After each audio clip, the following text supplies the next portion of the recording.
The topics and opinions expressed in the following show are solely those of the host and their guests and not those of W4CY Radio, its employees, or affiliates. We make no recommendations or endorsements for radio show programs, services, or products mentioned on air or on our web. No liability, explicit or implied, shall be extended to W4CY Radio or its employees or affiliates. Any questions or comments should be directed to those show hosts. Thank you for choosing W4CY Radio.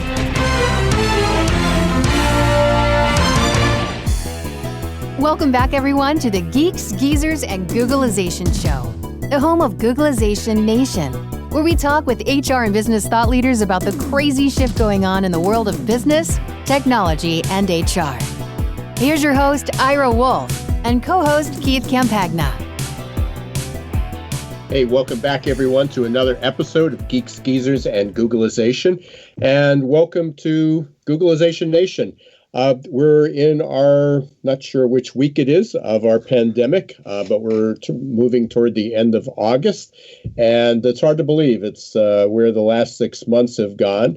We're moving toward summer, not much to look forward to in the fall as far as our typical sports and going back to school. Still a lot of debate about that, but we are glad that you're here.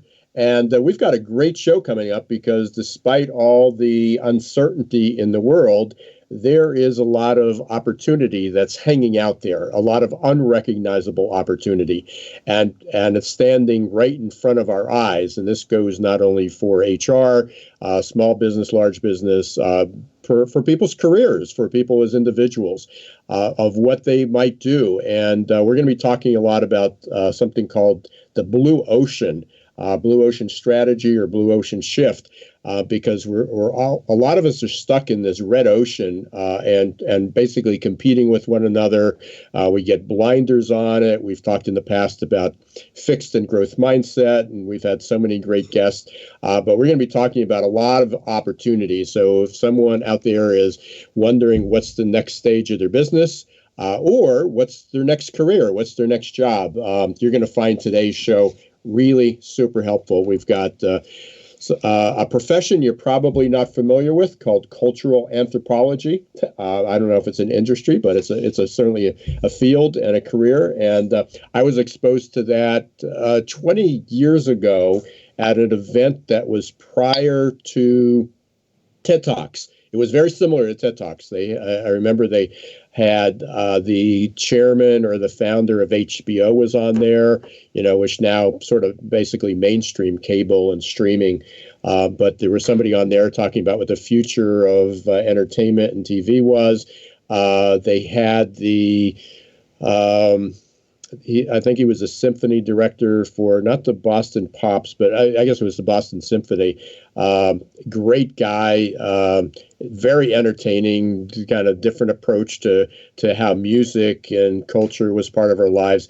But one of the speakers, which just fascinated me, was from a cultural anthropologist. And I tried to go and look up the name of the event and her name, but I remember she was from USC, University of Southern California, and it was fascinating about what cultures, what organizations were going to look like in the future. And this was before social media, and it talked a lot about networking. So really excited to have Andrea, or Andi, as she goes by, Simon, Andi Simon on today.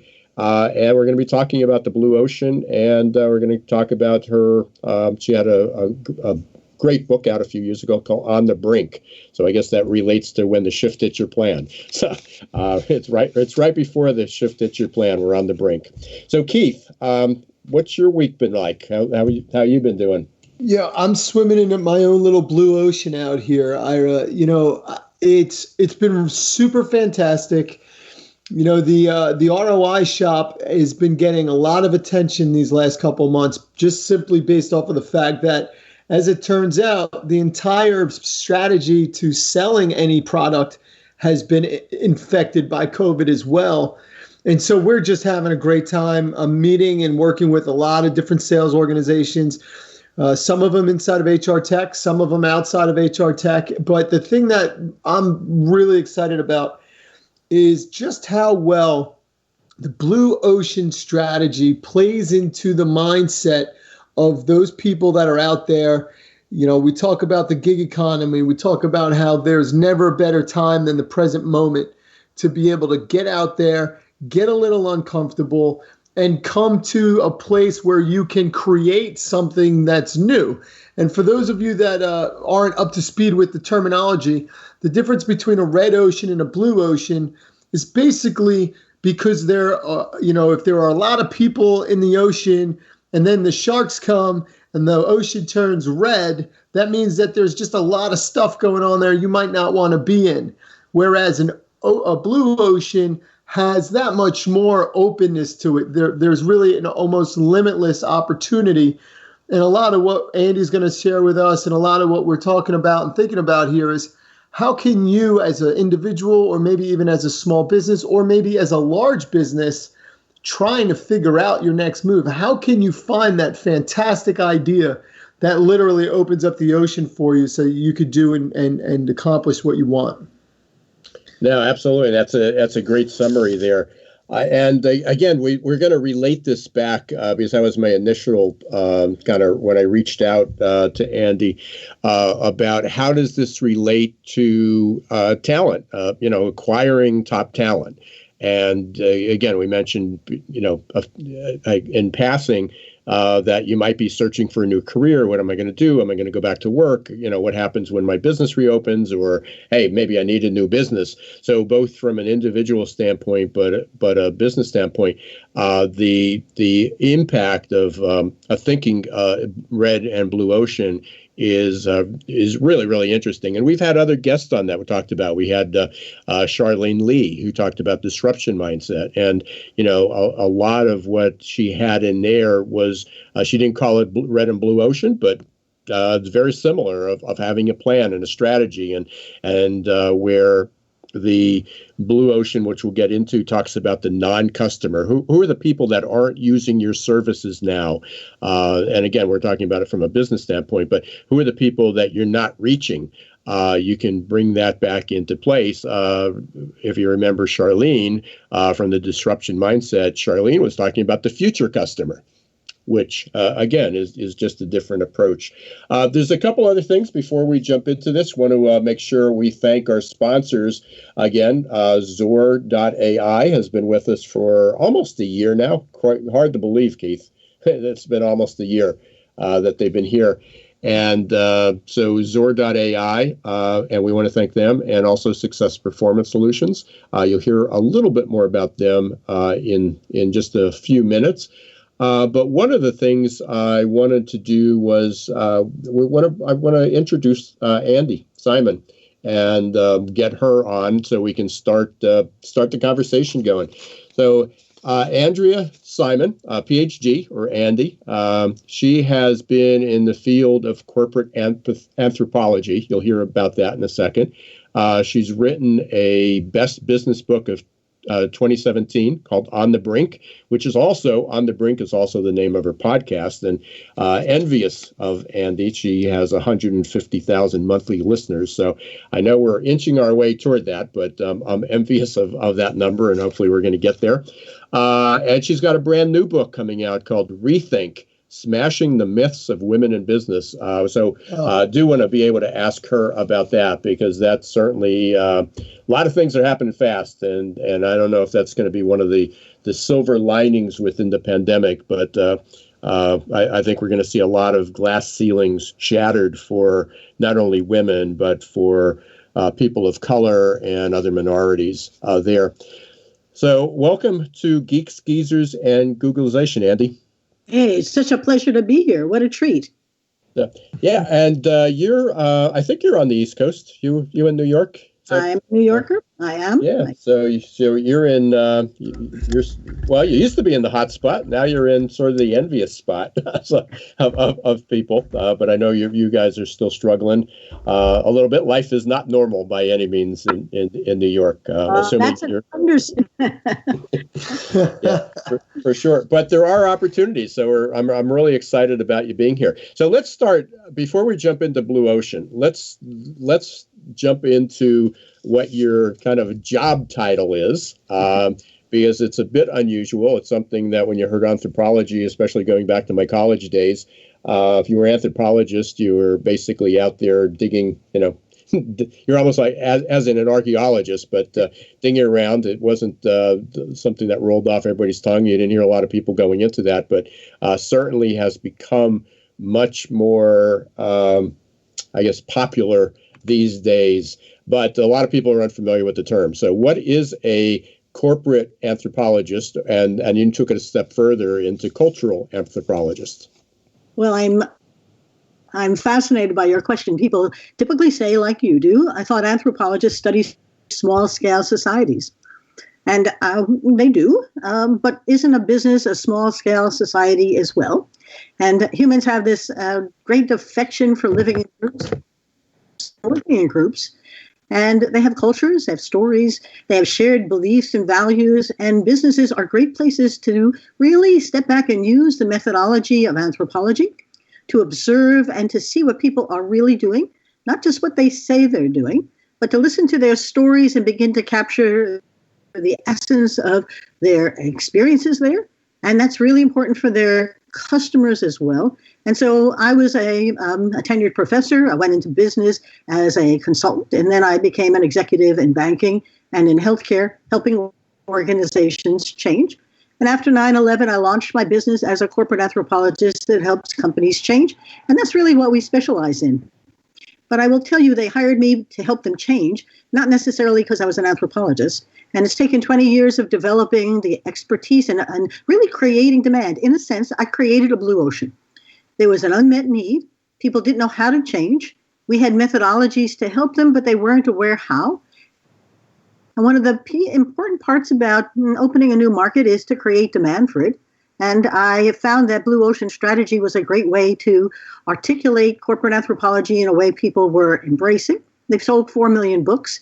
I haven't sold 4 million of mine, but it's a great book for us to help share how to see, feel, and think in new ways. So what we do is we help you step out and look at what's going on in a fresh way. And then we begin to think about, do I want to imitate or create? So that's sort of the essence of who I am and how I migrated into Blue Ocean. I've done 450 workshops, 500 client engagements altogether. It's something we work on a lot, and we're getting booked up for next year as well. I hope that helps you. No, absolutely. So we're in this brink. I mean, right now we're all experienced the pandemic as we always talk about, the shift hit everyone's plan. Everybody heard about the future was coming, and people were fearful about automation of jobs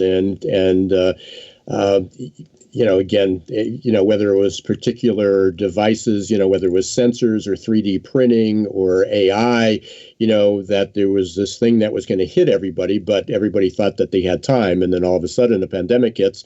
It didn't change what was going to happen. It just accelerated the change. So people are scrambling now. And a lot of people are really in fear. They're not sure. There's a lot of uncertainty. We talk about VUCA all the time. You're probably familiar. You might be familiar with the term VUCA, which is volatile, uncertain, complex, and ambiguous. Yes. We've had speakers on about that. That was for anybody who's been following me. That was a topic of my TED Talk. But we had last week. We had John Sinet, who basically was talking about that and some of the changes. So within that, we're moving from this linear, somewhat binary choice, predictable world, or, John talked about it as being complicated.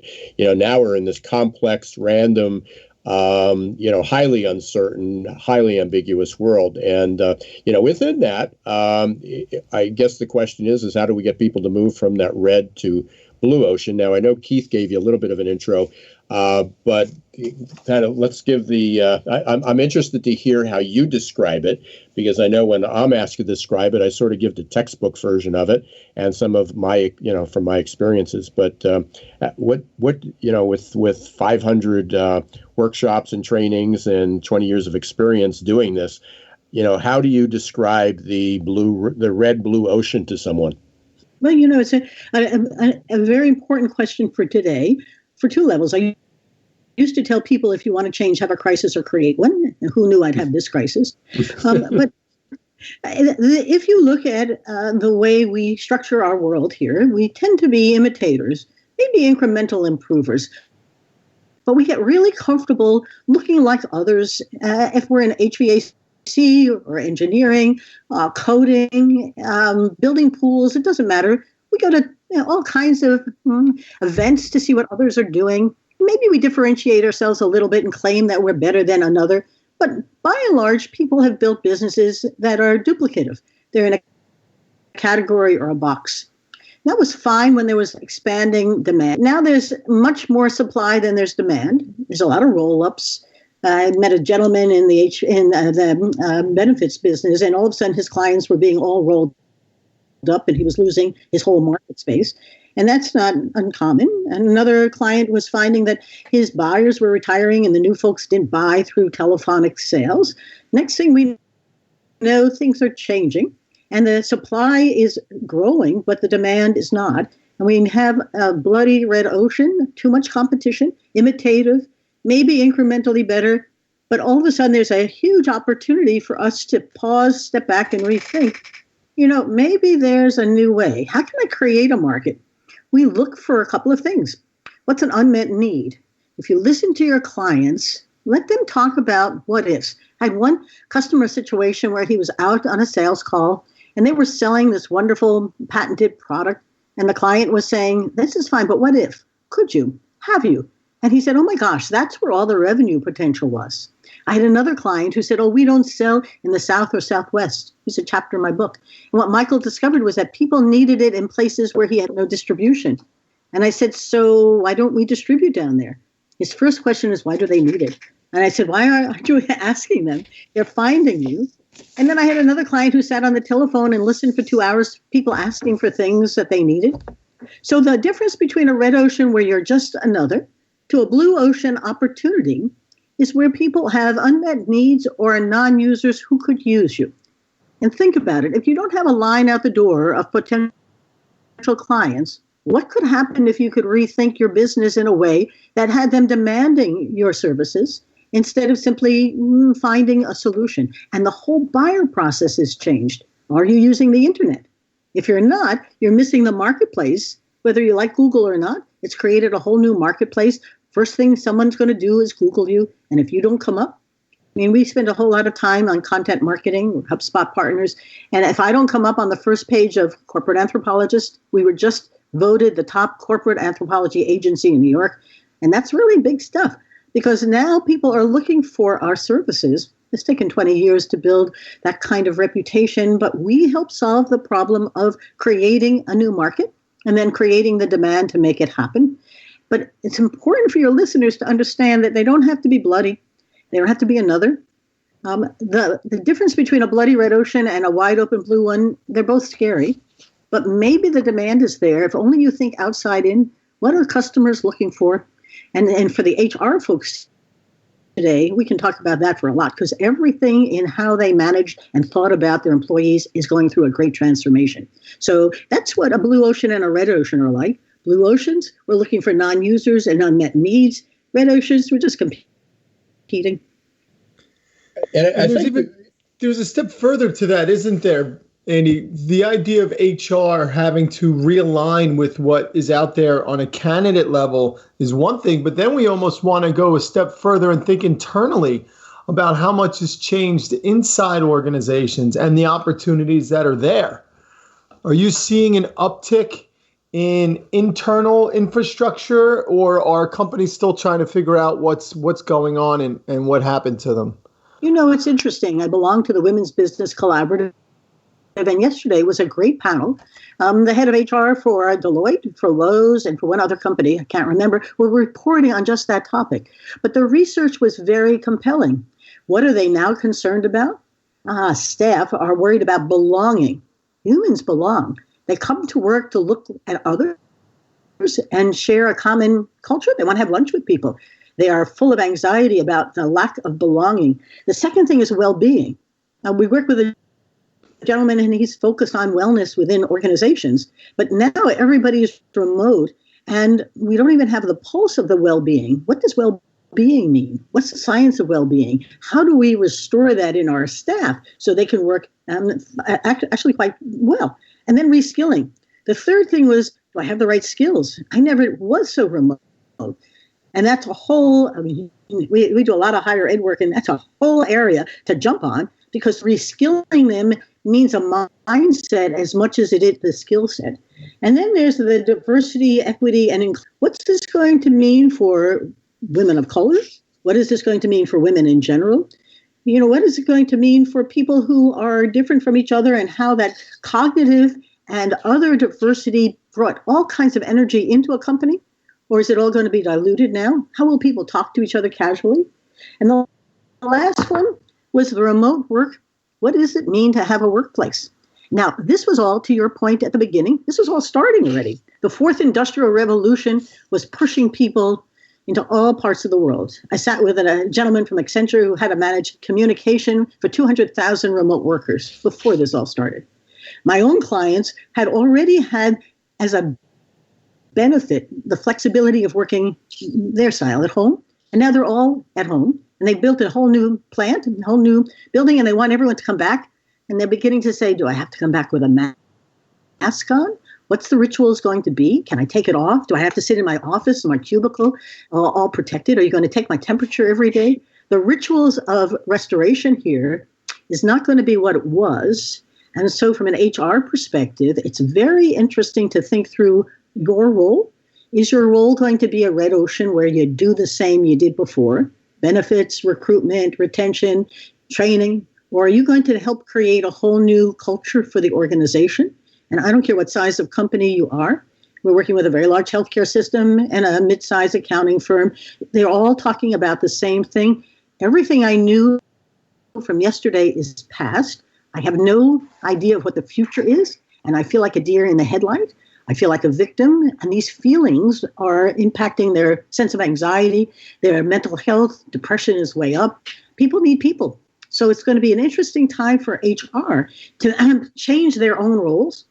It's not just to provide the benefits, but it's to really think about culture, like an anthropologist. And we often used to get, I'll stop after this thought, but we used to get calls from HR. We have a new CEO. They'd like to change the culture. And I asked gently, what is it now? Well, I don't really know. Well, what do you want to change it to? I really don't know either. And so the word culture is sort of one of those blue oceans for you. Time to learn and time to create. But this is the way we're seeing it. And the timing was perfect, because these were very powerful women who were running HR for large companies trying to figure that same question out. So it's interesting times.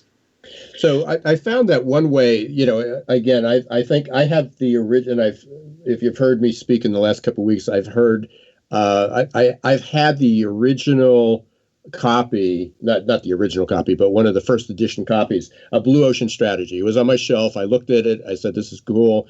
And then it sat there for 6 or 7 years. And then a few years ago, somebody sent me as a gift when the second version came out.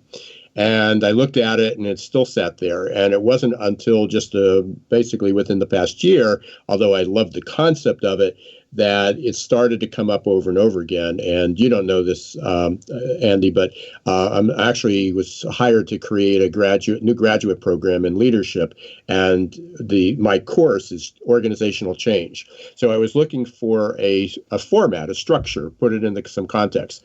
And so I dusted off my old copies of Blue Ocean and really, dove into it, and it resonated. But what helped me resonate, and we'll get this when we come back from a break, because we're coming up right against it. I'd like to share some stories.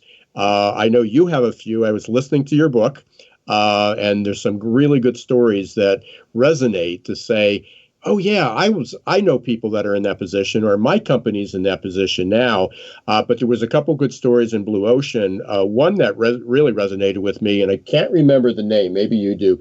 But it was about the ironing, about the steamer. Yeah. You recall that? Yeah. So when we come back, if you could share that, and then we'll talk about some of your stories, and then we'll go into how that relates to talent acquisition and hiring, because people are still really struggling with that. You've been listening to Geeks, Geezers, and Googleization. We've got our guest today, Andi Simon. She is a corporate or cultural anthropologist, and she is a strategist or she utilizes the Blue Ocean strategy.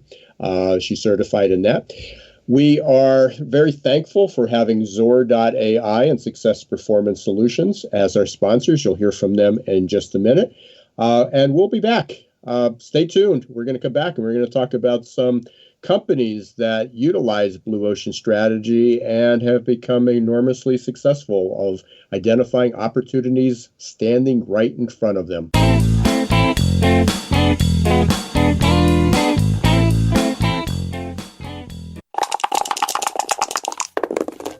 Hiring top talent shouldn't be left up to the roll of the dice.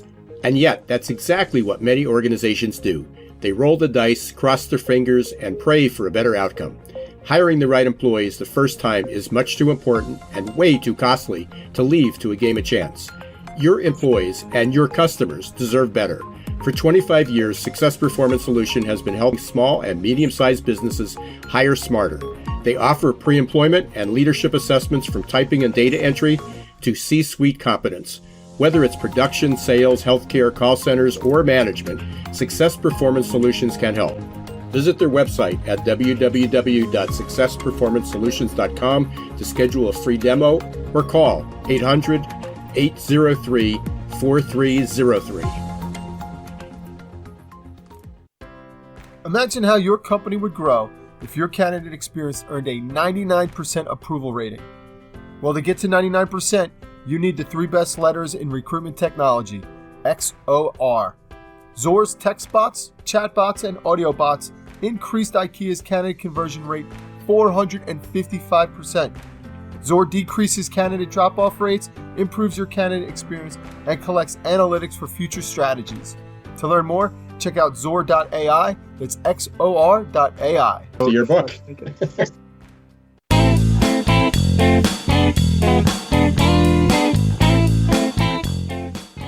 Welcome back, everyone, to the Geeks, Geezers, and Googleization Show. I'm your host, Ira Wolf, with my co-host, Keith Campagna.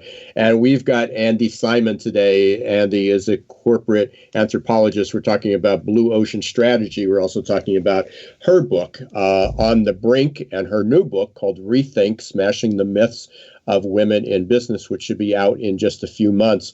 Andi, right before we took a break, I mentioned, and I still don't remember the name. It didn't come back to me. It will come back to me right after the show ends. But in Blue Ocean Strategy, they talked, one of the stories that really resonated with me, and I saw how it related to HR and to talent acquisition, was the story about the company who basically made ironing. They made irons. And it's a small appliance and very competitive. Nothing necessarily unique about it. So they ended up competing with all their competitors on price. And someone came up with the idea of a steamer. And I know every time we travel, my wife packs it, and we use that. I don't even know if we own an iron anymore. But when they gave it the marketing looks at it and started to go after the same market they always did, women, because that's who ironed. And they said, no, we're going after a new customer base. We're going after men who either travel or men who live alone, or we're going after young adults. And they're all in small apartments. They don't have room for an iron. They're an ironing board. That's the market. And what it did was it opened my eyes to say, who are the people that could be using your device, your services, your products, but aren't? And maybe you need to package it slightly different, or maybe you need to change it a little bit, or as we were talking about in the first part of the show, maybe it's a new product that you just weren't serving up.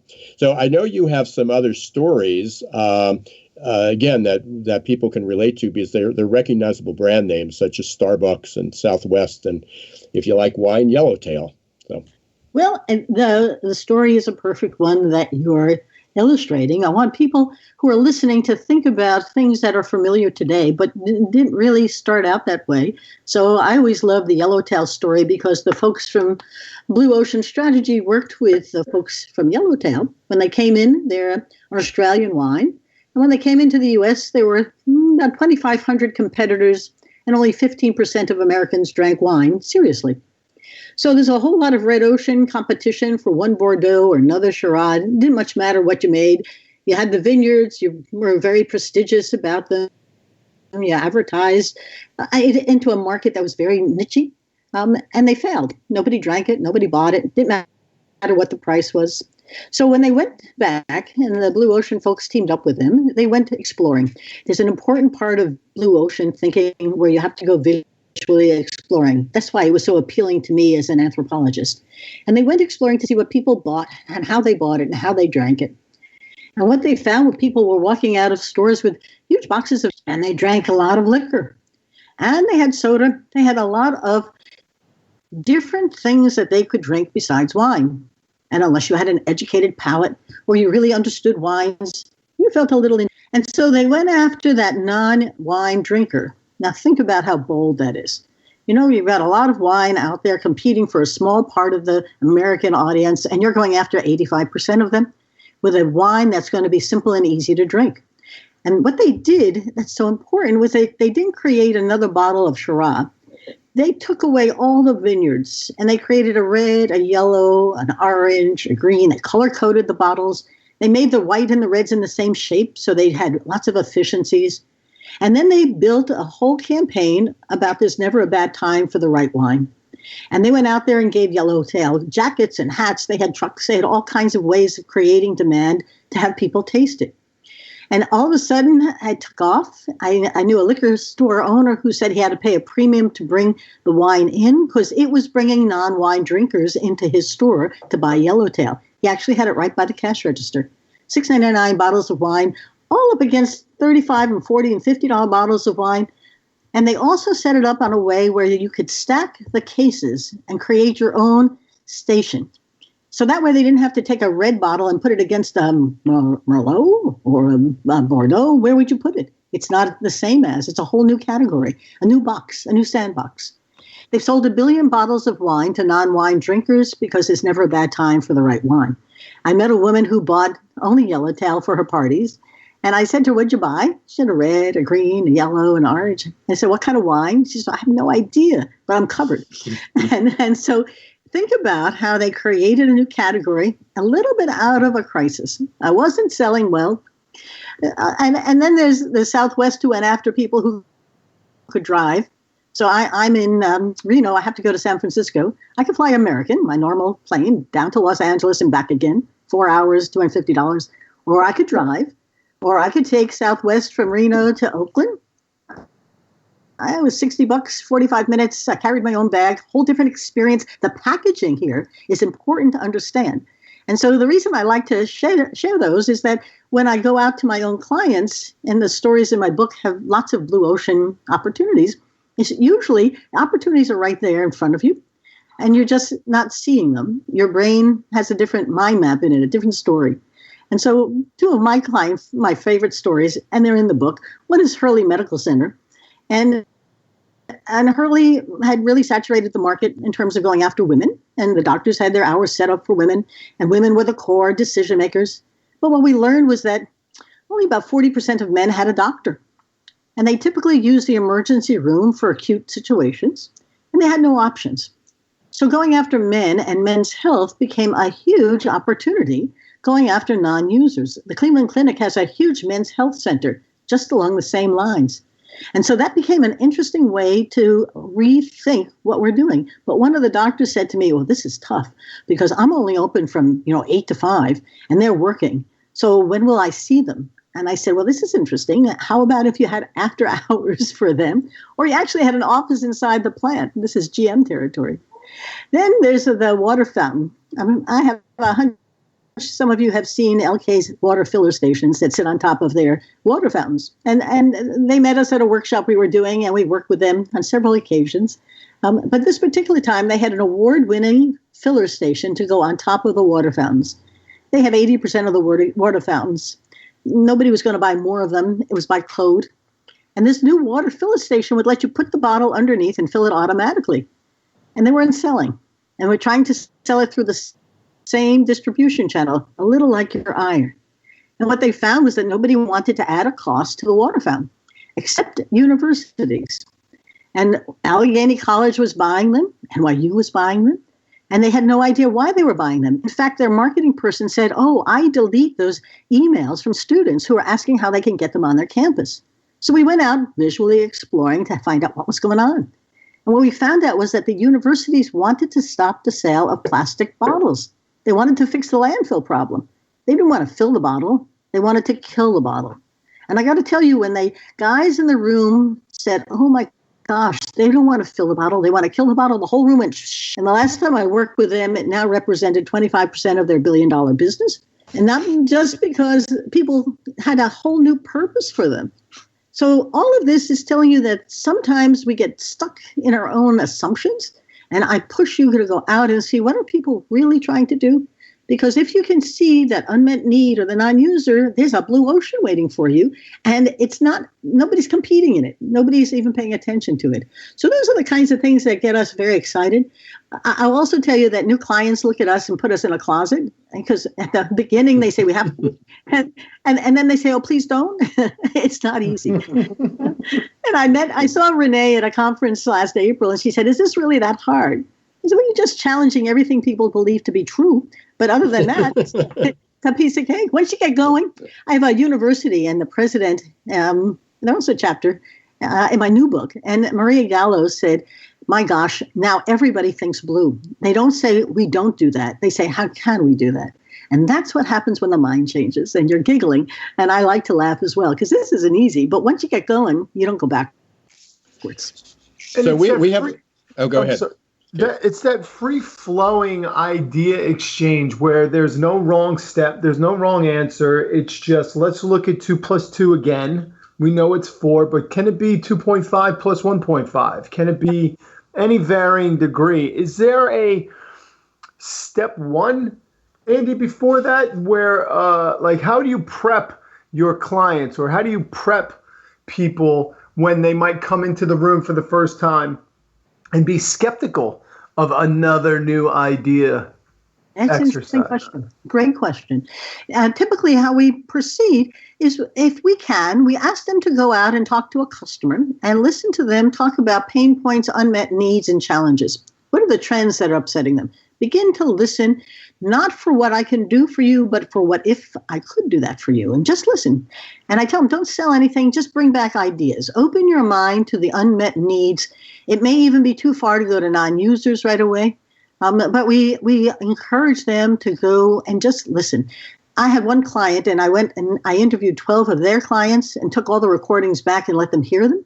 Oh my gosh, they weren't very complimentary. It was very interesting. But then we started with a visual awakening. There's some tools. We have a strategic canvas process where you map out what you're investing in now and what your competition is. And then we play a game, not part of the Blue Ocean strategy methodology, but we're innovation games trained and facilitators. And we play a game called Reverse Everything. And everything you do today, you're not going to do tomorrow. And things you don't do today, you're going to do lots of tomorrow. And then you let the team come up with ideas. And the research is extremely compelling. The more ideas you have, the more likely you have big ones, and they come at the intersections. So it becomes really interesting to watch a diverse group of people begin to come up with ideas simply because the process tells them what you did now, you're not going to do anymore. What could you do? One guy said, I have $1 million idea sitting here. And it's been noodling around, and it came together because my guys all of a sudden saw possibilities.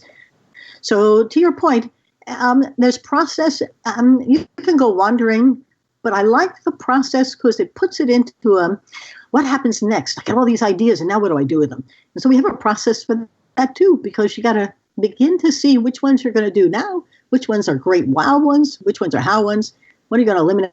The whole approach gives you tools that are not that complicated, but are really systematic so that you can take all the ideas you have and turn them into something that's a new opportunity. So we say we take observations, turn them into innovations, and then help you make it happen. And that's really the value of a little anthropology. So that's how we can do it. You can do it yourselves. Fantastic. Thank you for that. Yeah, and I know everybody, again, we've had 100 and 10 shows under our belt in the last 2 years, and lots of conversation, lots of webinars and live streams. So you've probably heard, many of the listeners probably heard this before, but one of the things that we've talked about are touch points along the way. What are the things that, like going back to HR, what a candidate, I'm looking for a job. What's the first thing I do? Well, I pull out my smartphone. What are they? How do they look? Do they go to Indeed? No, they go to Google. They do a Google search. What's the experience? How do they find those companies? So I know part of what you were talking about, Andi, and I know what part of the Blue Ocean strategy, just to give people a takeaway, is observe, but sometimes stand in your customer or your consumer or your job seeker's shoes. It still shocks me of how many times you'll say, well, how many people actually applied for a job at your own business? And they go, well, we did when we bought the software, or we did that a while ago, or that's not my job. Where any recruiter, anybody in HR management should periodically apply for a job at their own company just to see what the experience is like. Otherwise they get that detachment. As I said right before we went on the air, this always goes incredibly fast. I want to be able to cover an important subject, and I know Keith had suggested that too when we were on our break. You've got a new book coming out, Rethink, Smashing the Myths of Women in Business.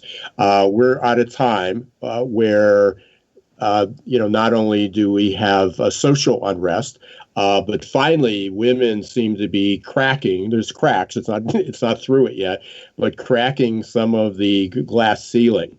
So I assume you're using a similar approach at Blue Ocean for that. And maybe that's a false assumption. But so talk a little bit about where you're headed with that. And we have like 4 or 5 minutes left. So. Well, and thanks for the opportunity, because actually Renee Mabon, who wrote Blue Ocean, has given me the review on the cover of the book. Oh, wonderful. And cool. it is a time. Well, what's so interesting about it, and the illustrative case studies in there, and the how-to that I've developed at the end, and how we're developing an online program to help women rethink their own journeys, is that there's a new market emerging. Call it the women is creating a new culture. There are 400,000 attorneys now who are women. There are 65% of the accountants are women. Over half the doctors, over half the dentists, over half the workers. 40% of the businesses in the U.S. are run by women. Now, if you just pause and say there's something going on here bigger than a bear, there's a transformation happening. It's opening it up, and what's happening is women are helping women. Women lead differently. So there's a chapter in there about a woman who couldn't lead, but she's led 3 companies to great growth, just leads differently. The guys see it differently.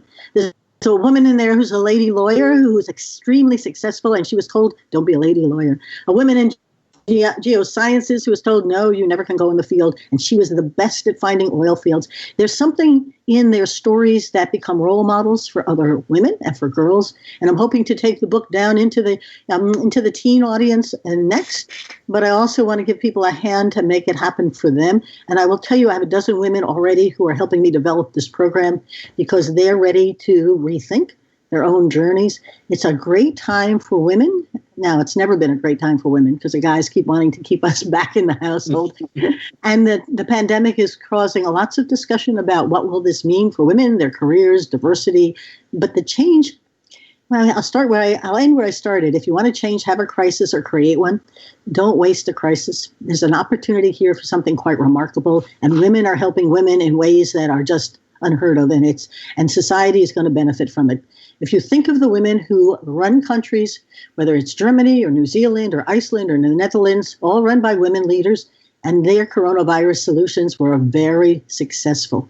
Well, what about the guys? Interesting times. I love it. That's for sure. And again, I think a great opportunity, even beyond women, again, with, in fact, we've got a webinar tomorrow, and we're talking about the velocity of opportunity that's out there. So a lot of people have been given opportunity. Companies say that, oh yeah, we have blacks, we have women represented, we have LGBT represented. We have that. But then when it gets down to, are they all given equal opportunity to get training, to get advancement, to get mentored? it's way beyond pay equity. So again, the concepts and the challenges that are out there are enormous. But last week I mentioned John Sinet again, and so he was on our podcast, and I did an interview with him. He talked about feminine leadership. He thought that as a futurist, Yes. he saw the feminine style of leadership was our future. Yes. And that was coming from a man. But I don't think you'll get any argument from Keith or me as well. But you can add one thought there, and that is the relationship between men and women are going through its own transformation, and that by itself is really cool. And you guys are terrific. And this has been a great time, so I appreciate the opportunity to share. Thank you so much. Thank you. Our pleasure. So how can people get a hold of you, Andi? Sure. You can look at my website, andisimon.com. That's A-N-D-I, Simon.com. That's where the book is, and a new book coming out, and my podcast. SimonAssociates.net is our website. There's a ton of stuff on Blue Ocean there, videos and training, all kinds. We make it easy for people to become comfortable with something that they're uncomfortable with. And I'd be delighted. There's a contact page there. Just reach me at Andi Simon, SimonAssociates.net is my email. And I love to share it. It's nice to be of help. Yes, thank Excellent. you. You're doing great work. You have been, and I get the sense that you might be more excited today than ever based off of the opportunities inside of today's crisis. Thank you. Thank you. Yeah, as I've said this, and you'll probably share this sentiment. The world caught up to me during the pandemic. So we've been actually doing well and exciting, and where many people are figuring out, hey, maybe I should get out now. I'm diving in. So it's the millennial and the baby boomer body, and it sounds very much like you're there too, Andi. So I really appreciate you being here. Thanks so much for sharing, and we'll definitely be in touch, because hopefully we can bring you back on at some point, because again, everything we talked about today is just going to continue. So At that time, changing. Thank you. Bye-bye. Yeah. Stay safe. You too. So, Keith, a little bit more about Blue Ocean there. You've heard me talking about it and pitching it up. So I was thrilled that we could have Andi on the show today. And I mentioned this just a few minutes in passing, but so we're Wednesday. This will be on Thursday. So if you don't get it live, you can get the replay. But tomorrow we're talking with Dr. Solange Shira. Nice. And the show, we actually have 100 and some people signed up already. So there's a few seats left. We are capped, I think, at 125 or so. But we've got a lot of people. And we're going to be talking about quantifying diversity and equity. And she had this great concept that came up and, that was talking about, you got all the EEO quotas, you meet all the EEO guidelines, but does everybody given the equal opportunity? And she started to ask questions, and she's a data scientist, by the way. So right. She's got the evidence. She started to ask all these questions what's the attrition rate of all your ethnic groups and your races and your gender? Not do you meet the hiring criteria, but do different ethnic groups or genders or races leave at a higher rate? Does everybody given the same opportunity to enter into training programs? Pretty amazing. So if you're interested in signing up for that, there's still a few seats. Crowdcast.io, that's crowdcast.io/Ira Wolf. You can register there. You can also view the replay at the same place if you can't make it. 2 p.m. Thursday, quantifying diversity and equity. Nice. Keith, any final words? No, embrace the change. Other than just keep embracing the change out there, folks. You're either on one side or the other. You either feel like you're the victim or you feel like you're about to become victorious. Stay focused. Surround yourself with positive ideas, positive people. Keep coming back to the Geeks, Geezers, and Googleization show. And if there's anything we can do, please contact us. And we are looking for sponsors. So get it out there, get your word out there, get your brand out there. Yeah. Thanks, and one final thing. If you've been listening on a podcast, if you're listening live, but if you listen on the podcast, please go up and leave a review, do a rating, especially on Apple. would like to grow that list. I know we get a lot of comments. I get feedback on LinkedIn and email, and people just tell me in passing that they love the show. But please leave a review. That helps. It spreads the word. We want to thanks again to everybody who has been listening to the Geeks, Geezers, and Googlization show and being part of Googlization Nation. If you don't belong to, if you're not getting our subscription or our emails, go to googlizationnation.com. It's free. Sign up. Every week I'm sending out an update of what's going on in our world. Thanks again to Zor.ai and Success Performance Solution for helping us be on the air. And as Keith said, if you're looking, if you've got a business that you'd like to be part of and like us to help you spread the word, please contact us. Next week, we're back Wednesday, 1 p.m. Eastern Time, W4CY.com, or you can catch any of our replays on Apple, Google, Spotify, iHeart, or wherever you listen to your podcast. So until next week, this is Ira Wolf and Keith Compagna. Don't let the shift hit your plans.